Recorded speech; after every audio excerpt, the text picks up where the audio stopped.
On a cold November evening, a tiny girl appeared at the door of Asmo police station on the outskirts of town.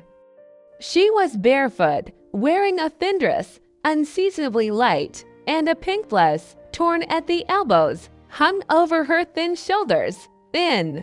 Her arm she held tightly an old teddy bear with a torn-off ear. Her hair was tangled and there was a trace of dirt and perhaps a tear on her cheek. Duty Sergeant Platonov sat at the table, lazily sipping cold tea. The day was boring. No crimes, no incidents. He was about to close that log when the door creaked quietly and a girl appeared in the doorway. "Hey, how brought you here?" He frowned, standing up. The child didn't answer. She just took a few hesitant steps forward and froze in the middle of the corridor.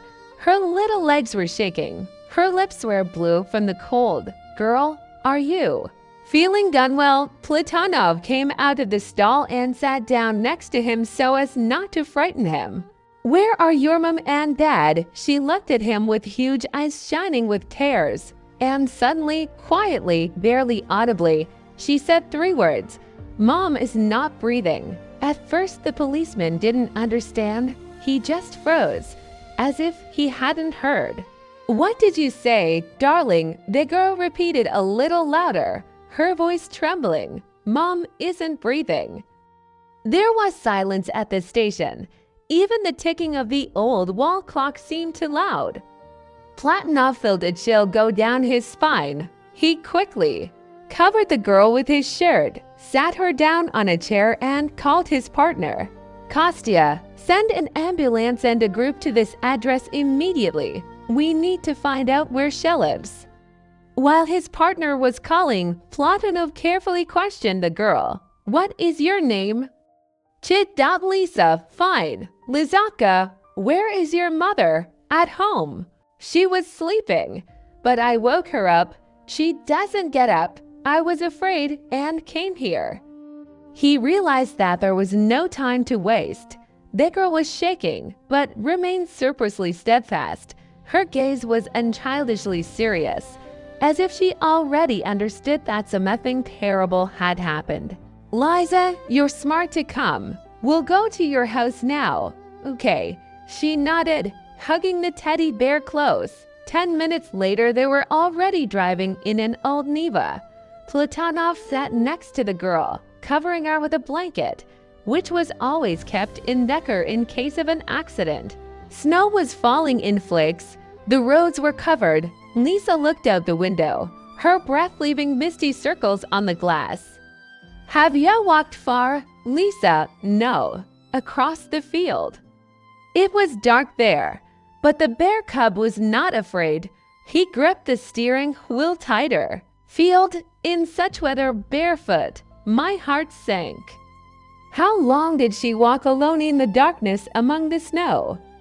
When they drove up to a small house on the edge of the village, Platonov immediately sensed that something was wrong. The door was ajar. There was no light on inside. He left Lisa in the car, strictly ordering her not to get out, and went inside. The house was cold. There are red hot cups on the kitchen table. One fell and broke, and there are traces of blood on the floor. There was a woman lying on the old sofa in the bedroom. Her face was pale. Her lips were blue. There is an empty pill package nearby. Platonov called an ambulance, but already realized it was too late. He stood silently, looking at the young woman, and could not shake off the feeling that he was too late.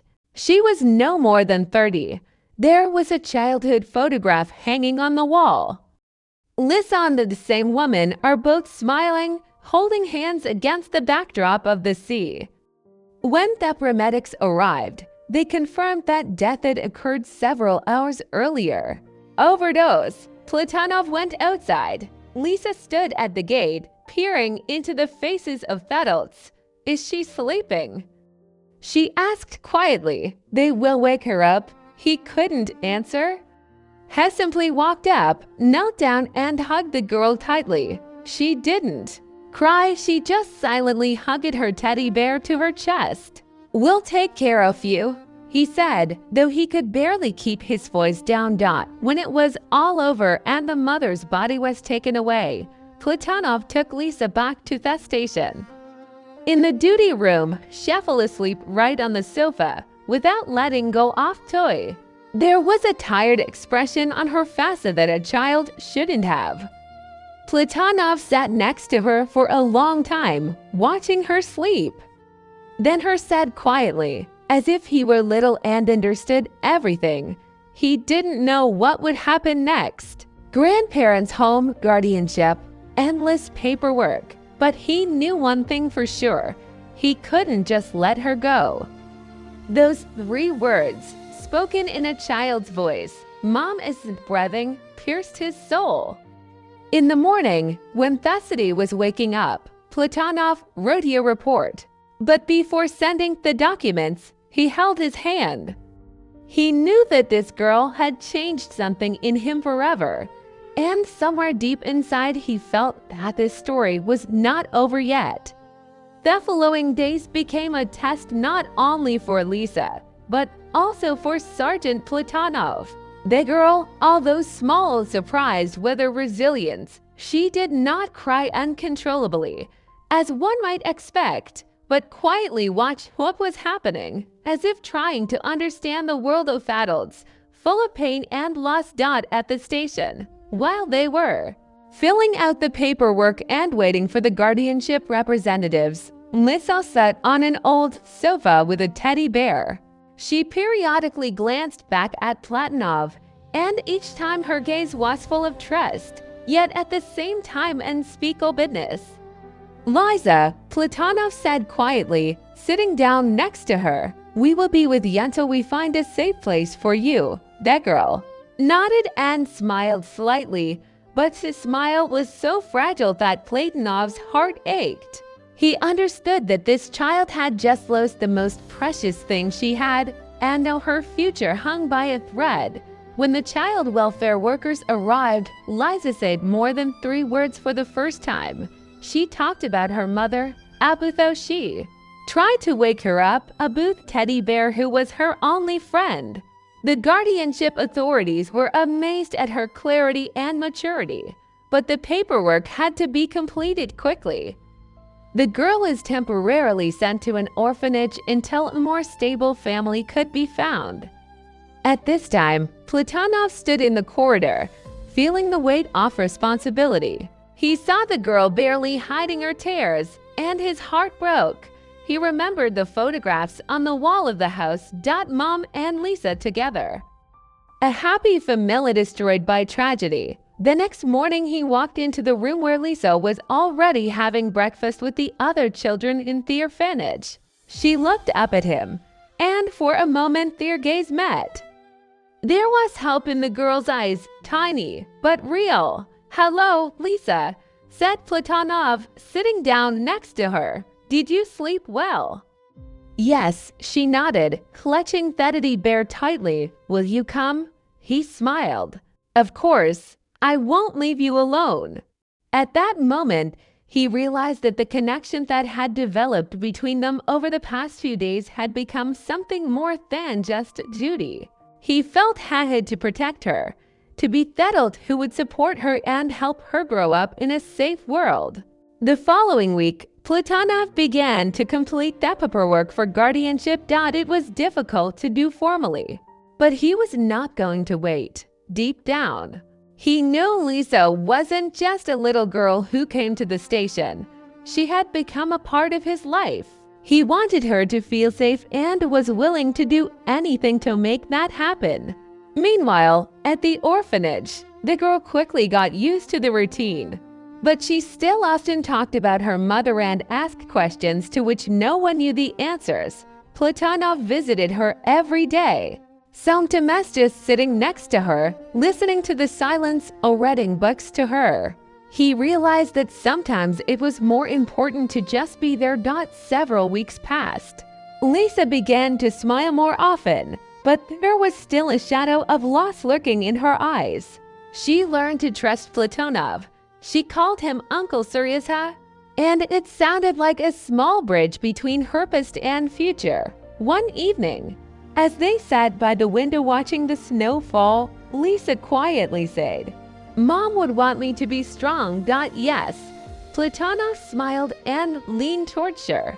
"Yes, Lisa, she would want you to be the strongest girl in the world. And that's what you became." The girl nodded, hugging the teddy bear to her chest. There was a surprising calm in her eyes, as if for the first time in a long time she felt that the world could be safe and warm. Over time, Lisa became part of the Platonov family. He officially established guardianship, and the girl, small but brave, gradually learned to trust life. She went to school, made friends, laughed and cried like children should. But the memory of her mother remained quiet and tender, like a whisper that love never dies. Platonov understood that her arrival at the station, 3 words spoken in dim light of the corridor, changed not only her life, but his as well. He will never forget this day. A little girl barefoot with a teddy bear in her hands. And 3 words that made adults cry. Mom isn't breathing. But most importantly, he realized that Sametama salvation comes not through the action of pilau or orders, but through a simple human heart ready to accept and protect those left alone in this world. And it was this heart that gave Lisa Akins for a new life, where love and care conquer fear and loneliness. And while the past would never completely disappear, Lisa now had a future. And for Platonov, she became not just Akil in need of protection, but a part of his own family, a small ray of light that entered his life on the darkest day.